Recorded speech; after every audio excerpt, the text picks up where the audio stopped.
अच्छा, doctor Mohammad Naveed, university of agriculture Faisalabad. गंदम का माशाल्लाह चल रहा है जी मौसम। गंदम तकरीबन जो पंजाब में हदफ है वो मोर देन 80% कंप्लीट हो चुका है। जो महकमा शुमारियात और महकमा एक्सटेंशन की जो रिपोर्ट है, अल्हम्दुलिल्लाह 80% से ज़्यादा मुकम्मल हो चुका। और जैसे ही sugar cane crushing season start है तो वो फील्ड जो शुगर केन के बाद फ्री होंगे इंशाल्लाह, उसमें भी लोग फार्मर गंदम उगाएंगे। सिर्फ ज़रूरत इस बात की है कि अगर हमारा फार्मर अपनी इनपुट कॉस्ट को कंट्रोल कर ले और अपनी प्रोडक्शन को बढ़ा दे तो ये अल्हम्दुलिल्लाह बेहतरीन मुनाफा बख्श क्रॉप जो ना उसके तौर पे सामने आएगी। अच्छा, जैसे हमने अपनी पिछली वीडियो में बताया था जी कि गंदम के लिए न्यूट्रिशन खादों की क्या क्या कौन कौन सी जरूरत है, तरतीब है। उसमें हमने कहा था कि जी खालिस नाइट्रोजन 55 किलो, 55 केजी खालिस नाइट्रोजन चाहिए। अगर मैं बताऊं तो खालिस नाइट्रोजन कहां से आएगी? 2 बैग यूरिया 46 किलो और आधा बैग यूरिया 11 किलो, तो ये कुछ 55 किलो बनेगी, जो कि बेहतरीन है। यानी 2.25 से 2.5 बैग यूरिया आपकी गंदम की 60 मन प्रोडक्शन के लिए बेहतरीन है। लेकिन ये 56-57 किलो नाइट्रोजन फसल को लगनी चाहिए, क्योंकि पाकिस्तान का टेम्परेचर अगर आज भी देखें तो 25-26 डिग्री टेम्परेचर है।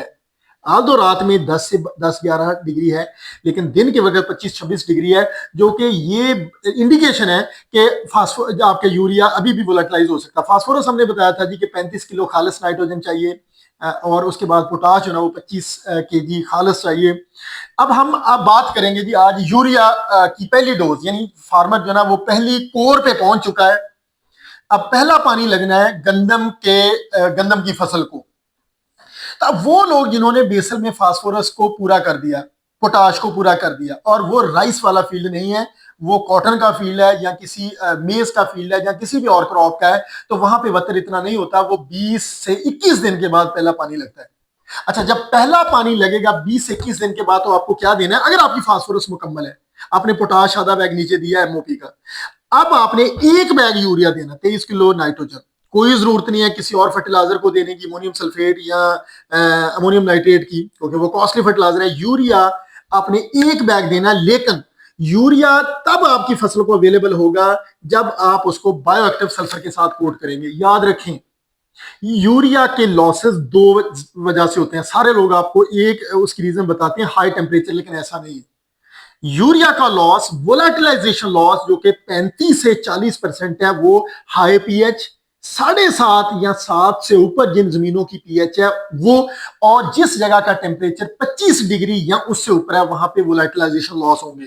तो सोचें कि बाहर टेम्परेचर 25-26 है। अगर आप फार्मर लोग, हमारे जो फार्मर भाई हैं, अगर वो अपने यूरिया के साथ कोई लो ईसुडलेंट चीज वो नहीं यूज करेंगे, उसकी कोई प्रोटेक्टिव कवरिंग नहीं करेंगे, तो यूरिया जो ना वो 35 से 40% लॉस है।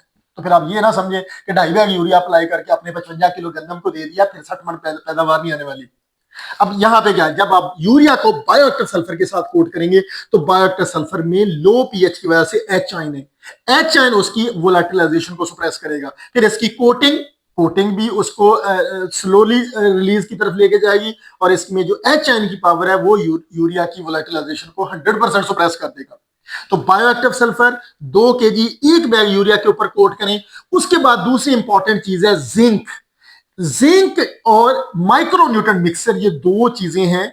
अकेले जिंक पे कभी भी पैसे ना जाया करें।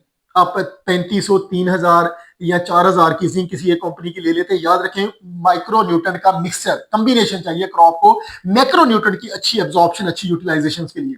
तो माइक्रोन्यूट्रन में हमने बहुत इकोनॉमिकल सॉल्यूशंस दिया है। ये माइक्रोन्यूट्रन कॉकटेल 2 लीटर, 1200 रुपए एक्सपेंस है, कुछ भी नहीं है। 2 लीटर माइक्रोन्यूट्रन कॉकटेल आप जब बायोसल्फर को कोट करेंगे यूरिया के ऊपर, तो इसको स्प्रिंकलर करवा दें ताकि ये उसको वेटिंग मटेरियल के तौर पे यूज हो जाए, या इसको सेपरेट किसी बॉटल में डाल के इसको फ्लड करवा दें। इसके साथ अगर आपने राइस के अलावा कोई क्रॉप है, अगर राइस है तो ये 2 लीटर कॉकटेल इनफ है। बायोएक्टिव सल्फर आपने कोट करना है तो आपको 1 पैकेट जिंक भी चाहिए, क्योंकि राइस में हमने जिंक डाला है। तो राइस वाली क्रॉप में फर्दर जिंक नहीं, सिर्फ 2 लीटर कॉकटेल चाहिए। लेकिन अगर आपने कॉटन या कोई और क्रॉप है, उसमें जहां पे आपने बेसल में पिछली क्रॉप में जिंक नहीं ऐड किया, तो फिर ये 5 किलो एक्स्ट्रा जिंक आप ऐड करेंगे। ताकि ताकि टिलरिंग अच्छी हो। ऑक्सीजन का लेवल पौधे में रेगुलेट होता है। तो 1200 रुपए इसकी कॉस्ट है, 1200 रुपए इसकी कॉस्ट है, 2400 रुपए में आपकी फसल को 7-8 माइक्रो न्यूट्रन पूरी क्वांटिटी में मिल जाए, और क्या चाहिए। तो कॉम्बिनेशन भी इकोनॉमिकल, चीजें भी सारी मिल गई, फर्टिलाइजर जो मैक्रो न्यूट्रन की एब्जॉर्प्शन भी होगी, और आप जितने प्रोडक्शन चाहते हैं ले लें। अगर मैं बताऊं थोड़ा सा नाइट्रोजन की एक्सप्लेनेशन करूं, तो नाइट्रोजन बड़ा क्रिटिकल है वीट के लिए। तो यहां पे जब आप यूरिया अप्लाई करते हैं तो वोलेटिलाइजेशन NH4 फॉर्म है। अब वोलेटिलाइजेशन को सुप्रेस करना है तो लो पीएच एच आयन चाहिए, को एस्ट्रोडुलेंट। हमारा बायोटर सल्फर एज एस्ट्रोडुलेंट काम करेगा। जैसे ये यूरिया के ऊपर कोट करेंगे, यूरिया की एच आयन की एडिशन से ये यूरिया की पीएच जो 7.5 है 5.25 कर देता है यूरिया की। तो वो मालिक्यूल, वो यूरिया का मालिक्यूल या ग्रेनुअल जो है वो वोलेटिलाइजेशन से बच जाता है। अच्छा, उसके बाद जो इसमें सल्फेट की पावर है, सल्फेट एज ए बेहतरीन किस्म का नाइट्रिफिकेशन इनहिबिटर है। आपकी नाइट्रिफिकेशन स्लो हो जाए, आपका यूरिया फर्टिलाइजर अमोनिकल फॉर्म में स्टे करे, इससे अच्छी केमिस्ट्री हो ही नहीं सकती। जितनी नाइट्रोजन अपनी वीट को अप्लाई एब्जॉर्ब करवानी है, अपटेक करवानी है, करवा लें विद बायोएक्टिव सल्फर। साथ में माइक्रोन्यूट्रिएंट का कॉम्बिनेशन रखें, कुछ भी नहीं बनता।